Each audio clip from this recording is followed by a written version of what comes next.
Simón Bolívar, el libertador de Sudamérica, avec Simon Bolivar, le recordando libérateur su de sueño de l'Amérique la du Sud, cumbre del rappelant Chimborazo, sa vision au sommet un de mandato Chimborazo, supremo. le mandat Digamos suprême la verdad a los hombres. qu'il faut dire la vérité aux Y en hommes. base, precisamente, a las horribles verdades, Et en nous basant justement horrorosas sur verdades ces vérités que horribles, vivimos en el ces mundo, vérités tragiques que nous llamábamos voyons dans le monde, entonces a construir un nuevo pacto mundial nous avions appelé en Naciones à ce Unidas. qu'un pacte mondial Y cito soit réalisé aux textualmente Nations Unies. de Et aquel discurso je vous de cite hace poco más de un año lo que textuellement decíamos. ce que nous disions il y a En este momento planetario, cito, moins d'un siguen an. muriendo diariamente seres humanos, Sur cette planète, quotidiennement, pero ahora las des cifras se han milliers d'êtres duplicado, humains meurent, ya no como les chiffres consecuencia de una guerra mundial. sont multipliés. No, ahora la aujourd'hui. principal causa de Pas esta du fait horrorosa d'une verdad es la guerre miseria, mondiale, non. La raison la en est marginalidad, la misère, la el marginalisation, hambre. la faim. Por tanto, lo que se impone en este mismo Par dramático conséquent, instante ce qui es s'impose, que en primer lugar en reconozcamos l'occurrence, c'est de todos reconnaître esta verdad tous, en premier lieu, y en cette vérité. consecuencia, sin dilaciones de Et ningún tipo, ensuite, sans construyamos retard, un nuevo pacto mundial.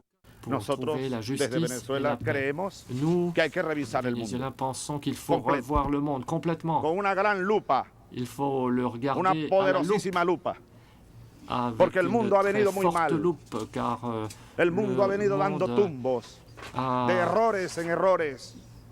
passé Terminó la Segunda Guerra d'erreur Mundial. en erreur. La Deuxième Guerre nació mondiale s'est achevée. Naciones Unidas Les Nations Unies para sont nées bregar por la paz, para pour evitar nuevos horrores. éviter de nouvelles No se horreurs. han Pour evitado lutter nuevos pour la horrores. paix. De nouvelles horreurs n'ont pas été évitées. Cayó el muro de Berlín, Le mur de Berlin est tombé. cayó la Unión Soviética L'Union soviétique a est finales del tombée siglo XX à la fin du XXe y siècle. se levantaron voces diciendo, Des voix se se acabó sont la élevées, historia. disant llegamos al fin del camino, l'histoire est achevée. llegamos a la Nous era sommes, final à la fin tecnotrónica, de notre chemin. Nous sommes à l'ère de la aldea électronique. global, Nous sommes de la mundialización, del nuevo orden mundial. mondial, de la Es el mondialisation. triunfo de un modelo, C'est le triomphe es el triunfo de d'un una modèle, filosofía porque triomphe cayó la otra. d'une philosophie derribada. parce que l'autre a Y échoué, eso es mentira. s'est effondré. ¿Quién puede cantar victoria hoy en Mensonge, este ¿quién puede mundo crier aujourd'hui cuajado y victoire cruzado dans ce por la monde miseria, por el crucifié llanto, por el par dolor y por la muerte? misère? Bienvenidos todos y todas a nuestro programa En la Balanza. Escuchábamos al comandante Hugo Chávez en la Asamblea de Naciones Unidas, en el espacio de alto nivel, levantando la voz por todos los pueblos del mundo. Y cada frase dicha por el comandante Chávez es digna de una importante reflexión. Daría para muchos días reflexionar sobre cada uno de los temas. Uno de los temas principales que hablaba era traer el pensamiento de Bolívar y decir, digamos a los hombres la verdad que enaltece, que construye un pensamiento sublime para el bien de la humanidad, pero también la verdad horrible que estamos viendo en el mundo y que ya en aquel momento entonces, empezando este proceso revolucionario, el comandante Chávez llamaba a la reflexión del mundo, a la transformación del mundo, a ver el mundo como en realidad es y a construir una nueva relación entre las naciones para que no exista más miseria. El comandante Chávez hablaba de la historia en esta intervención en Naciones Unidas, una historia que quisieron cercenar con teorías sobre el fin de la historia, recordando a aquel filósofo Fukuyama que quería dar por terminada la posibilidad de que los pueblos se esperanzaran en una transformación. Pero para hablar de este tema tenemos a un gran historiador, a un gran amigo, una persona que en lo particular todos admiramos, yo lo admiro muchísimo, se trata de nuestro querido Pedro Calzadilla, que hoy nos acompaña. Bueno, gracias, Olga. Es mutuo nuestra admiración. Te saludo y te agradezco su invitación. Para nosotros es un honor porque sabemos de tu agenda complicada está ahora Pedro Calzadilla en la presidencia del Centro Latinoamericano de Estudios Latinoamericanos y del Caribe, Rómulo Gallegos, y evidentemente con muchísima actividad. No solamente remozaste el CELAR, sino que hay una gran cantidad de actividades que ya hablaremos de eso en el programa, pero quiero hablar sobre el tema de qué dolor que Chávez esté tan vigente, porque esa denuncia que hizo Chávez, mejor dicho, el dolor es que la angustia de Chávez esté tan vigente. Sí. Bueno, es emocionante. Cada vez que lo escuchamos se estremece uno, por muchas razones, por lo afectivo, pero también por la certeza de sus palabras. Y en este caso, cuando habla de la situación de la humanidad, que él diagnostica allí brevemente, sin entrar en detalles, pero sí dice, es necesario reaccionar ante un mundo que evidentemente está, unas relaciones internacionales, mundiales, que evidentemente han fracasado. Sí, hay que ir a transformar las Naciones Unidas, el mundo. Pedí una gran lupa, quizás en ese momento ha sido una gran lupa. Lo triste es que pareciera que hoy casi que no hace falta una lupa. Ya todo está viéndose. El espectáculo del horror de la humanidad la vemos en vivo, en directo, ¿cómo se llama? Con grandes lupas que ya Y en están tiempo real. en tiempo real, sí. Y bueno, nos corresponde actuar, el horror en Gaza, la violencia que se desata, se legitima, se naturaliza en todos los ámbitos. Creo que exige lo que estamos haciendo en Venezuela, ponernos al frente, dar la cara, denunciar eso. Así es. Digamos que el comandante Chávez estaba allí delante de todas las delegaciones que representan a los pueblos del mundo, a los gobiernos del mundo, de alguna manera trayendo el mensaje de Bolívar. O sea, no es solo Chávez, es el espíritu de Bolívar hablándole al mundo, y es recordar, yo también me emociono, es recordar en Chávez, o sea, ver en Chávez a Bolívar también hablándole al mundo a través de él, diciéndole, díganle al mundo la verdad. Correcto. Y construyendo ese mundo equilibrado del cual hablaba Bolívar, sí, que fue un empeño del comandante Chávez, que es hoy un empeño del presidente Nicolás Maduro, de la revolución y de varios líderes en el mundo que están empeñados en construir un mundo realmente equilibrado, tal como lo soñó Bolívar, que fue uno de los principales o los primeros internacionalistas que conocimos en la historia. Sí, bueno, fíjate que, bueno, siempre Chávez, siempre Bolívar.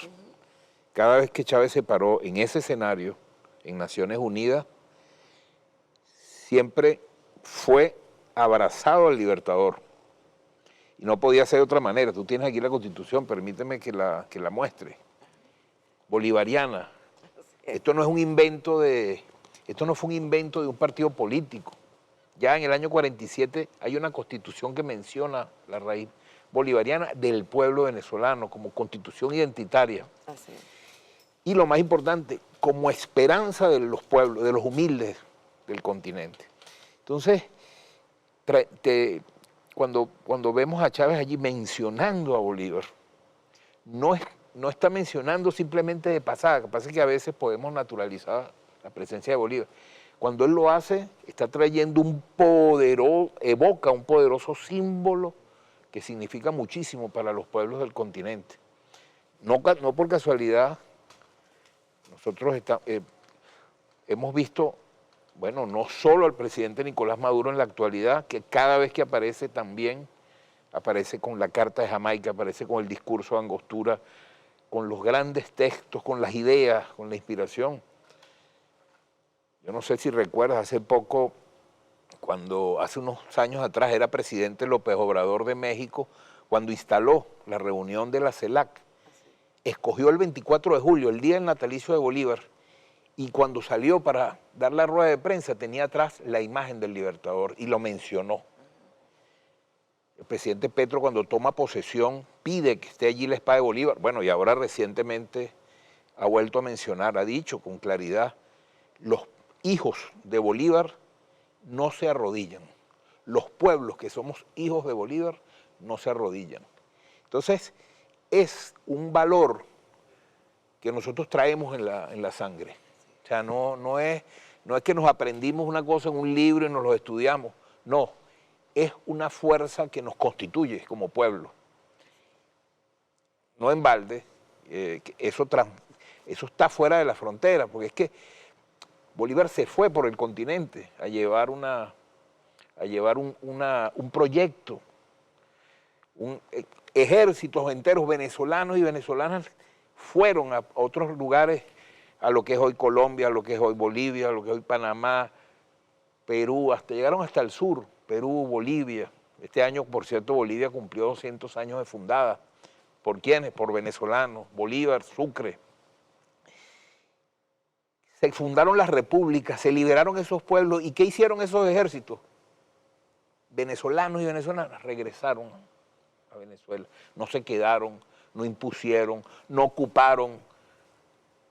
Es decir, es una idea con el cual nacimos. Y es Bolívar convertido en una entrañable fuerza, poderosísima fuerza que nos une hoy. Cuando estamos ahorita con el tiburón dando vueltas por el Caribe. Así es. Tú decías algo muy importante, y es el cómo Bolívar, libertador, además no solamente pensó en liberar su espacio, en lograr la emancipación posteriormente, luego de la independencia, sino en lograr la emancipación de todo el continente. Para él era un elemento clave no quedarse allí, sino lograr la victoria para garantizar la paz duradera en el continente. Ese principio internacional de la paz duradera, ya lo hablaba Bolívar, y Bolívar lo construye efectivamente enfrentando a unas fuerzas imperialistas que robaban la identidad del continente, y que él, decidido con sus hombres y mujeres también que acompañaron esta gesta, logró garantizar la paz en la región, paz que hoy estamos defendiendo y que es fundamental para la historia, para seguir construyendo la historia. Sí, aquella idea poderosísima del libertador que anidó en la causa, en la lucha por la independencia, en la comprensión del mundo en ese momento. No olvidemos que Bolívar, Miranda y Bolívar son los primeros que diseñan un proyecto de unión, pero es un proyecto fundado en la identidad del continente. Se hablan de la existencia de una nación, y ese proyecto tiene en su constitución profunda, ¿verdad?, la paz como un valor fundamental, como tú lo dijiste, pero también la idea de que el mundo en ese entonces ya sufría unos desequilibrios tremendos que ponían en riesgo permanentemente la paz. Claro. Y que la independencia no era simplemente una faena nuestra en el continente, aquí en la casona que llamamos Nuestra América. No, que era un tema que un asunto que tenía que definirse, la independencia como gran propósito histórico, para poder insurgir en la geopolítica mundial y que se estableciera un reequilibrio del universo, un equilibrio, así lo llama el propio Bolívar, equilibrar los poderes. Ustedes recuerdan a Chávez, ¿no? Sí. Es la misma noción de la revolución bolivariana, lo dice la Constitución, un mundo multicéntrico y pluripolar. Esa es una idea bolivariana profunda, que además tan cierta lo era antes como lo es ahora. Nos tenemos que ir a un corte, doctor Calzadilla, pero me hace recordar lo presente que ha tenido el presidente Nicolás Maduro con esta conformación de un nuevo mundo pluripolar a través de la creación de los BRIC. ¿Cuán presente tuvo que Bolívar fue el primero que habló de esa necesidad y que hoy la vemos que se está de alguna manera concretando a pesar de las dificultades? De este tema vamos a seguir conversando en el próximo segmento.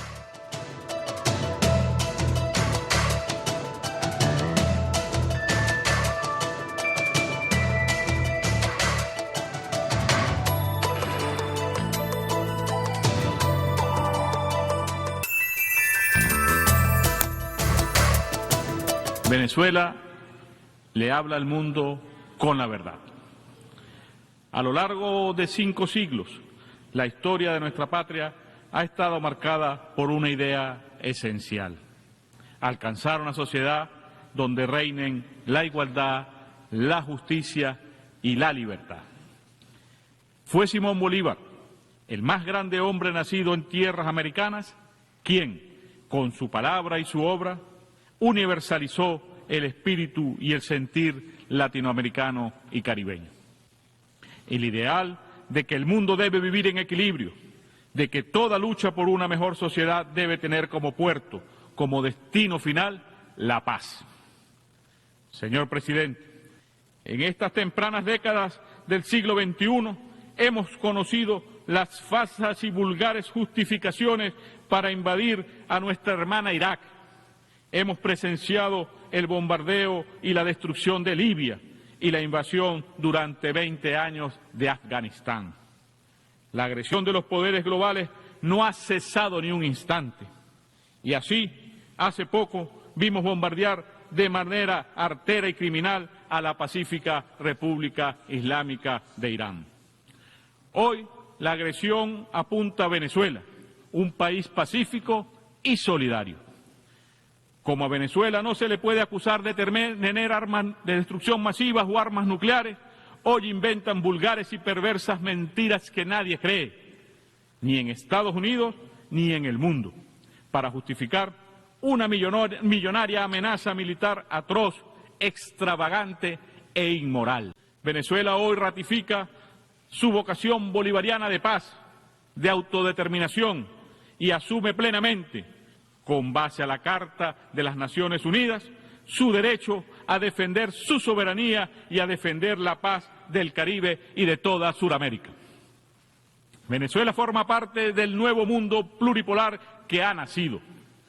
Venezuela fue el ideal del libertador Simón Bolívar cuando en 1824, en las alturas de Junín, en víspera de una batalla decisiva, dijo a sus soldados, abro comillas, el Perú y la América toda aguardan de vosotros la paz, hija de la victoria, y aún la Europa liberal os contempla con encanto porque la libertad del nuevo mundo es la esperanza del universo. Cierro comillas. Señor presidente, Venezuela defiende, lucha y trabaja por un mundo de equilibrio, de justicia e igualdad, sin imperios coloniales. Fue Chávez el gran motor del nacimiento de este mundo en nuestro continente, con la fundación de Petrocaribe, la Alianza Bolivariana para los Pueblos de Nuestra América, ALBA-TCP, de la Unión de Naciones Suramericanas, UNASUR, y de la Comunidad de Estados Latinoamericanos y Caribeños, la CELAC. El pueblo venezolano ama la paz y por eso siempre está presto para defenderla. Escuchábamos con atención, con mucho detalle, lo que nos decía el canciller Iván Gil también en esa sede tan especial de Naciones Unidas, hablándole al mundo, no solamente denunciando la amenaza que está viviendo el pueblo de Bolívar, la región bolivariana, sino también en nombre de todos los pueblos del mundo que están siendo víctimas de diferentes tipos de agresiones imperiales y que han sido en el pasado también víctimas y no han podido recuperarse de esas agresiones. Doctor Pedro Calzadilla, el canciller hablaba de algo muy importante, usted lo decía, todo el que se para allí en nombre de la Revolución Bolivariana trae al Libertador. Recuerda el canciller la batalla de Junín en la que, por supuesto, dentro del ideario, la doctrina bolivariana, hubo reflexiones importantes, no solo hazañas militares, sino reflexiones importantes. Háblenos un poco de eso. Mira, estamos en la era bicentenaria. El comandante Chávez nos llamó la atención sobre esto y empujó una poderosa acción de reavivar la reconexión del pueblo venezolano con su historia, con su pasado y de las conciencias y corazones con nuestra condición de un pueblo que históricamente ha dado las lecciones a la humanidad. Y justamente en todos estos años, lo sabe los venezolanos hemos estado metidos a fondo en un ciclo conmemorativo, rememorando, trayendo nuevamente al corazón tantas cosas. Una de ellas, él menciona allí la batalla de Junín, que ocurre en vísperas de la batalla de Ayacucho. Junín es la última gran batalla que dirige el Libertador directamente. Pues viene Ayacucho, que es obra suprema de la estrategia de Bolívar, pero la conduce Sucre. ¿Qué hacen esos personajes allá? Bolívar está en el Perú en 1824. Recuerden que la batalla de Carabobo fue en 1821, que sabemos que la batalla de Carabobo confirma militarmente la liberación de Venezuela. Ya no hay más, bueno, queda todavía algunos focos, pero básicamente fue derrotado el Imperio Español militarmente. Y dice, bueno, ¿por qué Bolívar no se quedó aquí en Venezuela? Se guindó su chinchorro y se quedó y empezó a hacer las leyes y gobernar aquí en su Caracas natal y fue ir a San Mateo, a su hacienda. Y no, pasó apenas unas semanas en Venezuela, unas pocas semanas, y se va a Bogotá y se va hacia el sur. Ya estaba Sucre en Guayaquil. ¿Y en qué anda? Anda en la visión estratégica de la independencia como un fenómeno mundial, como un fenómeno continental. Sabe que la suerte de estos pueblos depende estrictamente y exclusivamente de la posibilidad de estar juntos. Si los otros países del continente seguían sometidos a las monarquías europeas, estaba en riesgo siempre la independencia de todos los países.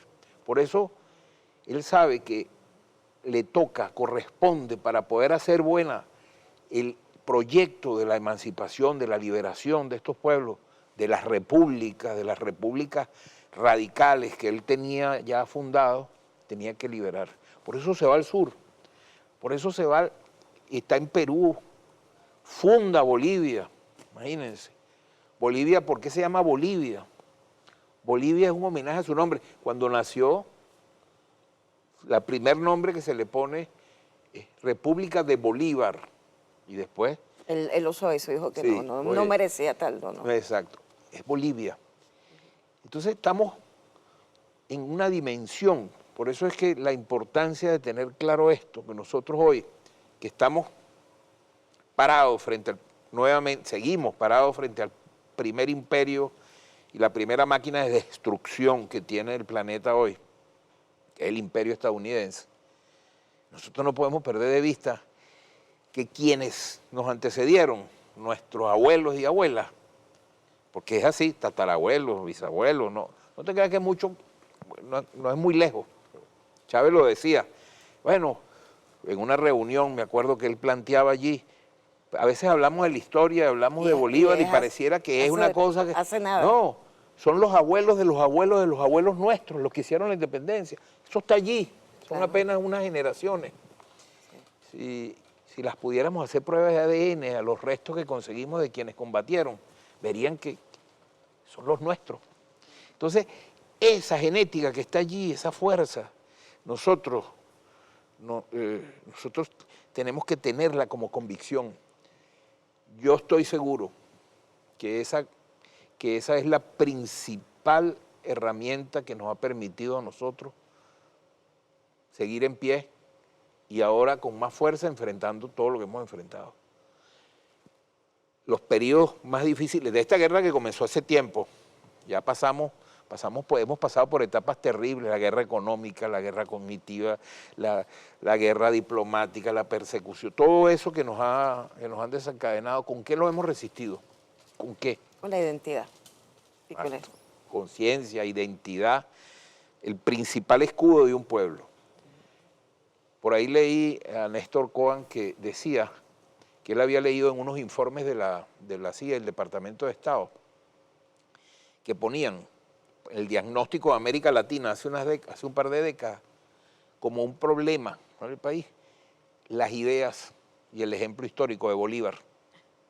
O sea, era un problema para descifrarlo, lo han estudiado ellos, ¿Quién es este Bolívar? ¿Qué papel cumple? ¿Por qué no podemos doblegar este pueblo como lo hemos doblegado? Me hace recordar que en algún momento se le preguntó al presidente Vladimir Putin, bueno, en el medio de las agresiones que tiene por la OTAN, todo lo que estaba enfrentando Rusia, le decían, bueno, pero usted ha pensado en la escalada, en lo crucial que puede ser una situación más compleja, parafraseando, ¿no? Y él dijo algo así, es que yo no veo el mundo sin Rusia. Nosotros no podemos ver el mundo sin Bolívar, no podemos ver el mundo sin Venezuela. De ahí el fortalecimiento de la identidad, es decir, ¿qué razón tendría de ser la historia y el mundo si no está presente la doctrina de Bolívar, si no está presente la unidad de todos los venezolanos en función de construir ese mundo que queremos? O sea, es la única salida para que la humanidad persista, para que se mantenga y no haya un exterminio de la humanidad, que Bolívar siga presente. Bolívar es el proyecto de la unión.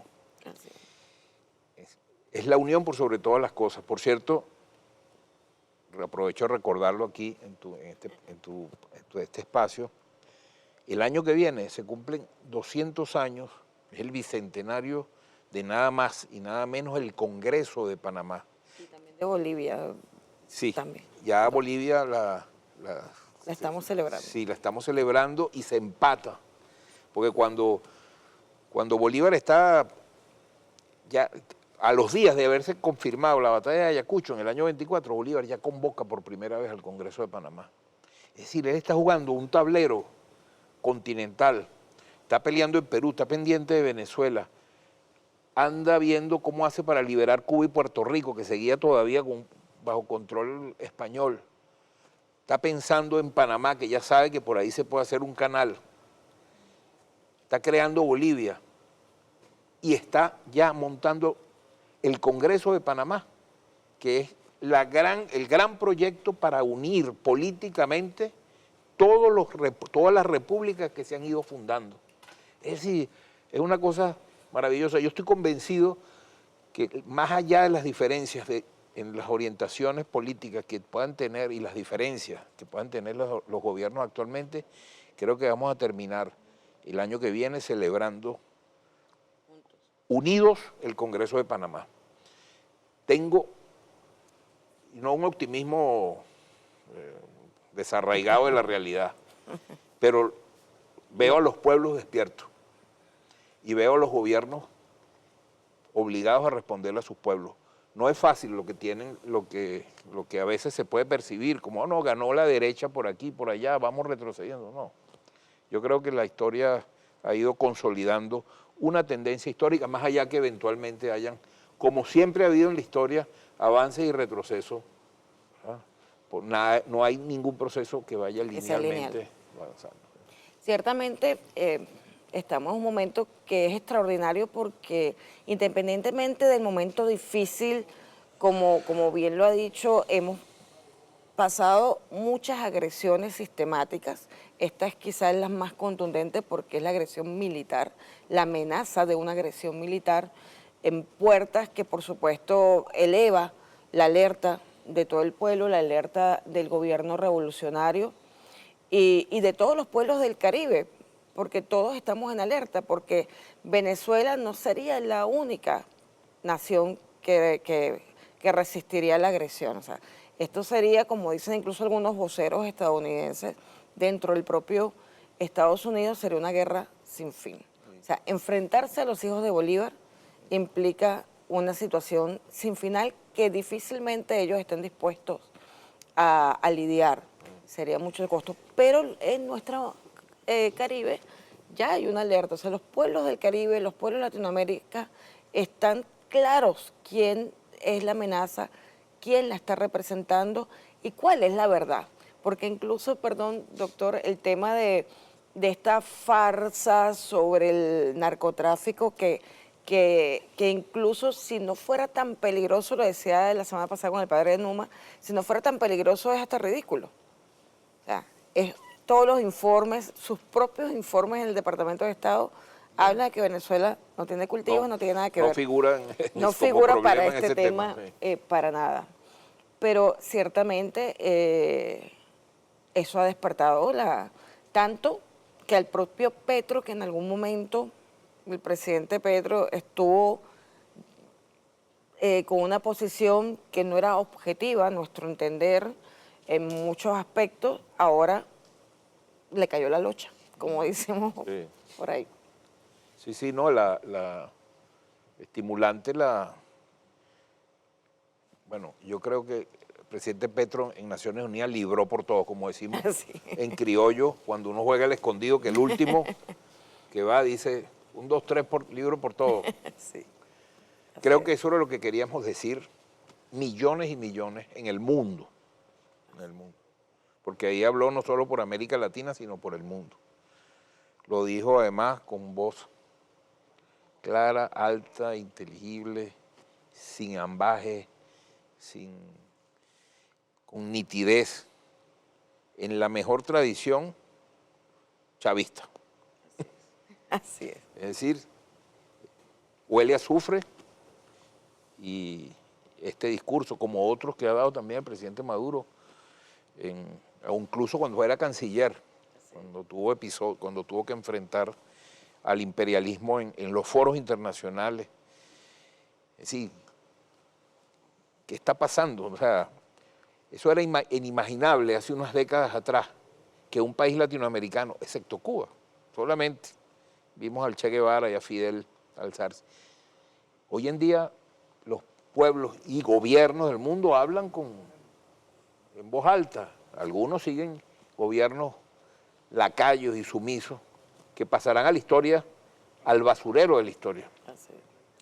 Pero lo vemos coraje y valentía hasta en gobiernos y países pequeños. Eso era impensable antes. Los Estados Unidos daban una línea y la OEA levantaba la mano. En la OEA y en Naciones Unidas eran los dueños, ¿verdad? Que no, sin contestación de nadie. Hoy en día no es así. El mundo ha cambiado. El mundo que tenemos hoy es, a mi entender, que no soy especialista en los temas internacionales, pero sí, como historiador, puedo apreciar la mutación, cómo la humanidad ha dejado al lado una forma, y lo que estamos presenciando de horror del resurgimiento del fascismo, el neofascismo, formas espantosas, ¿verdad? Las peores de la condición humana, hoy, de manos de partidos y movimientos de la ultraderecha que pensábamos que no tendrían nunca opción política, solo se explica por el avance de un mundo distinto y nuevo. Es la resistencia de esos sectores a que el mundo se les vaya de las manos. Nos vamos a un descanso un momento y volvemos con el doctor Pedro Calzadilla en La Balanza.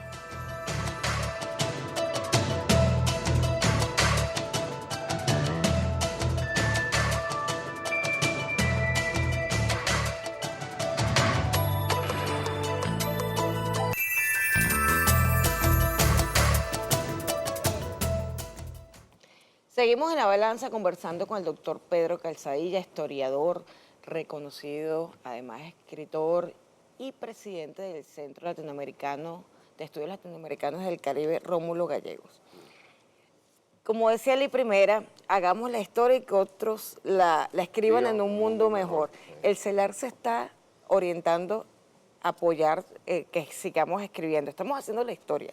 Ciertamente con toda la presión que tenemos, todo lo que hemos vivido, ha sido un catalizador, digamos. Las agresiones han sido un catalizador de lo mejor de nuestra construcción histórica, de lo mejor de la revolución, y ustedes tienen cualquier cantidad de espacios y posibilidades para construir juntos y escribir y plantear y tener foros. Háblanos un poco de eso. Lo que tú dices es completamente cierto. Bueno, yo no sé si ya uno se sorprende, ¿no? Pero bueno, siempre son datos muy valiosos. Mira, el CELAR es el Centro de Estudios Latinoamericanos del Caribe, Rómulo Gallegos. Es una institución, cumplió 50 años el año pasado. O sea, se creó en 1975 con motivo del 150 años de la batalla de Ayacucho. Se creó para ser una institución de la literatura, las letras, las artes del continente. Hoy en día, Hoy en día, bueno, allí han estado allí estuvo, siempre rindo homenaje a nuestro querido hermano Roberto Hernández Montoya. Claro. Falleció hace un par de años y, bueno, dejó allí una institución, estuvo al frente de ella 20 años. Un momento difícil, en Momento plena guerra económica. sumamente difícil.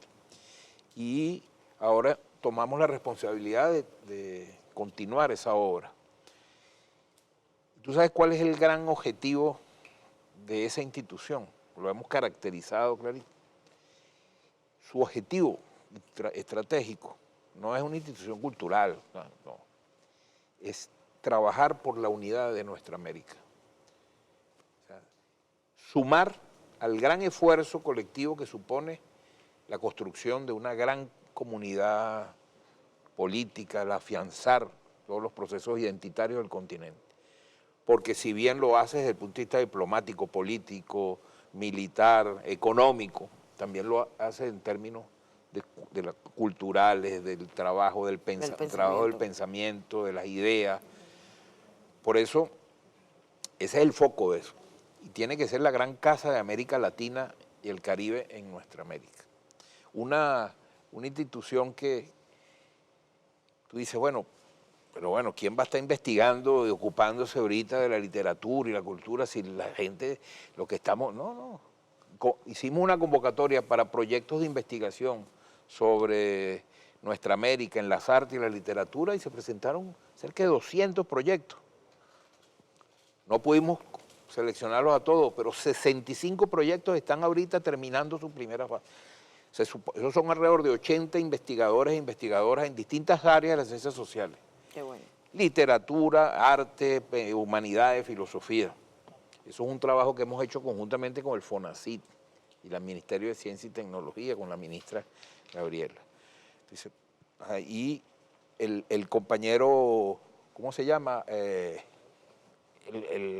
compañero Ernesto Medina, perdón, Ernesto Villegas. Ernesto Medina fue un amigo, compañero Villegas, ministro de la Cultura, le ha dado todo el apoyo. El presidente Nicolás Maduro ha orientado fortalecer esa institución y hoy en día,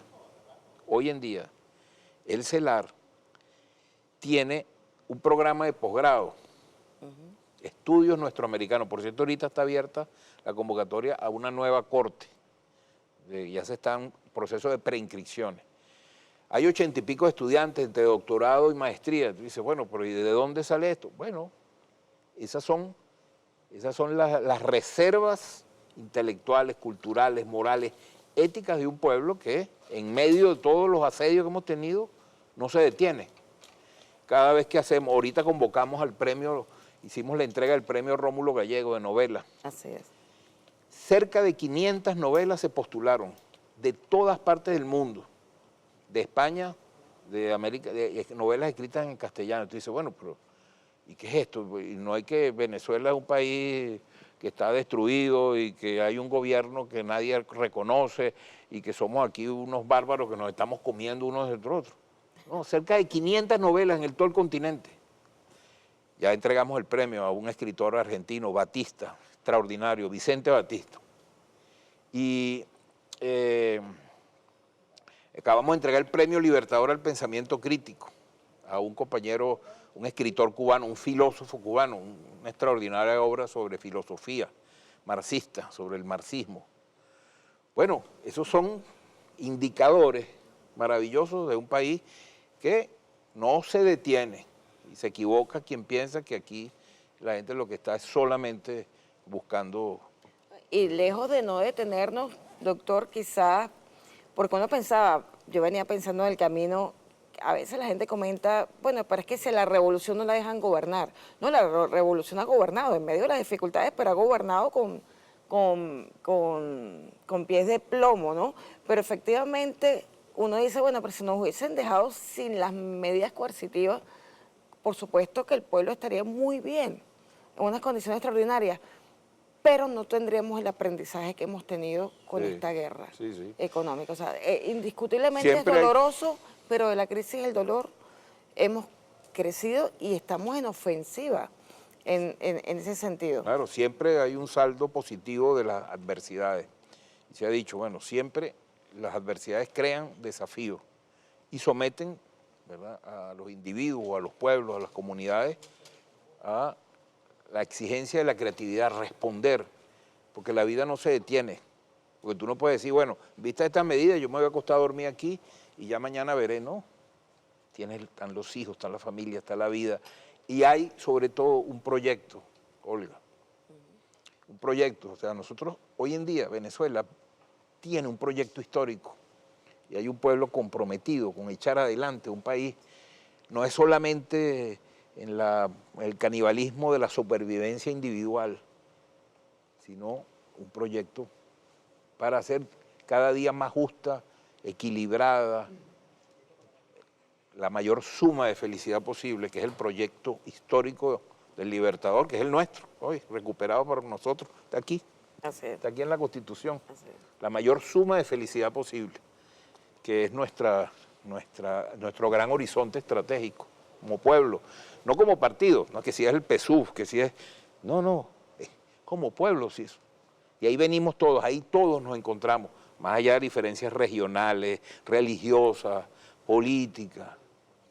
Es la patria. Eso ha sido, por cierto, doctor, un elemento importante en esta amenaza, en esta agresión. Decían también algunos analistas, digamos, de la derecha a nivel internacional, decían que había un elemento que no se había logrado, que era, por supuesto, la división interna. Todo lo contrario. Quizás este es un momento también extraordinario en la identidad nuestra, en nuestra identidad histórica, porque muchos sectores que difieren de la revolución, que difieren de nosotros, en algunos aspectos de la práctica política, se han unido en estos consejos soberanos, estos consejos de soberanía, por la paz, porque entienden la responsabilidad histórica de mantener el proyecto de Bolívar. Lo hicieron cuando, digamos, que hubo un llamado a la unidad para reconocer, digamos, las amenazas en la Corte Internacional de Justicia sobre nuestro territorio Esequibo. Hubo un momento de fusión, de unidad, y ahora vuelve. Que es un antecedente importante para esto. ¿Sí? Así es. Fíjate, hablando del CELAR, el CELAR fue sede de la instalación del Consejo para la Soberanía y la Paz en el área de la cultura, de los intelectuales. Ocurrió allí, estuvo, digamos, presidido, acompañado con el ministro Villegas, el compañero Pérez Pirela, y tomaron la palabra allí un grupo de artistas, creadores, pensadores de distintas factura política, origen político, y se pararon a decir, más allá de nuestras diferencias, yo doy un paso por la defensa de la soberanía del país. Nunca podemos poner en riesgo eso. Los asuntos, las diferencias las dirimimos aquí, pero nosotros no podemos permitir, y menos una cosa tan espantosa como una cosa militar que puede conducir a una acción bélica, que puede conducir, que quién sabe a cuántos horrores. Así es. Como decía el capitán Diosdado Cabello, decía, aquel que piense lo contrario es, como dice, es sospechoso. Es sospechoso, exactamente. Aquel que no sume a la unidad de la nación en este objetivo histórico. Claro, Olga, bueno, mira, tenemos una referencia, el presidente lo ha recordado, tenemos que tenerla presente. En la época, empezaba el siglo XX, 1902. El bloqueo marítimo. Sí, era Cipriano Castro presidente. No podemos decir que Castro era un comunista ni nada. Era un presidente que estaba, digamos, tratando de llevar este país gobernándolo, con sus fallas, con sus defectos, pero un venezolano y un gobierno hecho aquí y una agresión externa, bloqueo de las costas venezolanas por los imperios de la época, imponiendo, y el presidente Castro hace una proclama que nosotros tenemos que sentirnos orgullosos y recordarlas en estos momentos. La planta insolente del extranjero ha profanado el sagrado suelo de la patria. Venezolanos, venezolanas, nuevamente suena la hora de Ayacucho vamos con Bolívar a defender la patria. Cuando salió esa proclama, prácticamente no hubo quien se quedara sin dar un paso adelante. Y entre ellos, el José ejemplo Gregorio. que nosotros tenemos que recordarlo y José Gregorio sentirnos Hernández. orgullosos, el santo José Gregorio, Así es. que por cierto, hay una canción muy bella que le compuso Daniel Santos hace años, que por cierto la iglesia prohibió en ese momento Santo José Gregorio. Fue y dijo, bueno, yo vengo a alistarme. Era médico, no era santo, era médico, pero ya el pueblo lo reconocía con devoción. Sí. El presidente Nicolás Maduro, doctor Calzadilla, ha construido su propia épica. Ciertamente está presente Bolívar, está presente el comandante Chávez, vivo en el corazón de todos los venezolanos y las venezolanas. Y el presidente Nicolás Maduro ha demostrado una valentía y ha enfrentado situaciones muy complicadas. En este momento que el presidente Nicolás llama a decretar un estado de excepción, todo el pueblo apoya esta situación porque ciertamente tenemos que estar en máxima alerta, aunque no queremos la guerra. Nosotros somos un territorio de paz, una región libre de conflicto armado, y así ha sido la declaración de la CELAC, la última, reconociendo declaraciones anteriores. Todo el pueblo venezolano reconoce la firmeza, la contundencia del presidente Nicolás y que siempre ha conseguido soluciones constitucionales a problemas complicados. Sí. El estado de excepción es una solución constitucional. Correcto. A una amenaza que existe en este momento. La constituyente fue una solución constitucional a una amenaza interna que sembraron en el 2017, repitiendo el 2014. Incluso la consulta por lo del Esequibo. También es una solución constitucional. Un referéndum consultivo es también un recurso que no por casualidad nos dimos esta constitución con Chávez a la cabeza de este proceso. Nosotros tenemos en esa constitución las herramientas como Estado para defender la integridad territorial, la soberanía, los ciudadanos y a los ciudadanos. Sería o pecaría un gobierno, un presidente, un jefe de Estado de no acudir a ella cuando está en riesgo, cuando se ciernen sobre el país amenazas, y sería una ingenuidad tremenda que la historia no le perdonaría al presidente Nicolás Maduro que no tomara las medidas que tiene que tomar. Simplemente lo haría cualquiera. Además que para reforzar lo que dice... Con valentía, que era lo que lo quería decir. Así es. No solo con decisiones, sino con un enorme coraje, una enorme valentía que me hace considerarlo uno de los grandes valientes de este tiempo. No cualquiera. Eso es lo que te quería comentar también, ¿no? O sea, tú eres historiador y has observado con la mirada del que hace historia, que la escribe, el que tiene los detalles técnicos para hacerlo y por supuesto, los elementos para construirla. La épica del presidente Nicolás Maduro es extraordinaria, es decir, ha superado momentos bien complejos, quizás uno de los más complejos es pero yo confío en la victoria de la paz. Yo tampoco soy tan optimista porque uno siempre está pensando en las conspiraciones externas, pero yo tengo una confianza en que vamos a salir victoriosos y la paz se va a sostener, que yo creo que aunque estemos alerta, aunque estemos en la milicia, aunque estemos alistados, aunque estemos atentos, yo estoy confiada en el liderazgo de la revolución totalmente. Yo creo que todos tenemos que estar confiados en que tenemos uno de los mejores liderazgos que cualquier pueblo puede darse. No tengo la menor duda. Y yo creo que eso lo reconoce incluso los adversarios políticos, incluso los estados y gobiernos que nos adversan y nos amenazan, saben que aquí, como en tiempo de la independencia, hay un pueblo valiente y un liderazgo capaz de dirigir ese pueblo valiente con las mismas condiciones. Lo reconocía, en la independencia lo reconocía Morillo, el principal adversario. De Libertador. Sí. Dijo, ese es un coloso, ese es un grande, ese es un hombre digno. Y los venezolanos y las venezolanas son, donde estén, habrá siempre rebeldía y coraje y valentía. Un historiador cubano ahorita hizo un libro sobre Bolívar, una biografía política, Sergio Guerra, un extraordinario libro que recomiendo. Está publicado por Monte Ávila en el Centro de Estudios Simón Bolívar y le puso el título de una frase que dijo Pablo Morillo sobre Bolívar. Le dijo, él es la revolución, donde esté él, está la revolución, la independencia, la dignidad. Chávez, somos todos. Así es. Gracias, doctor Pedro Quetzadilla. Gracias a ti, Olga. Todo el amor del mundo para ustedes. Gracias al CELAR por habérmelo prestado un rato. A Naya por habernos también acompañado. Un abrazo a todos ustedes. Nos vemos el martes.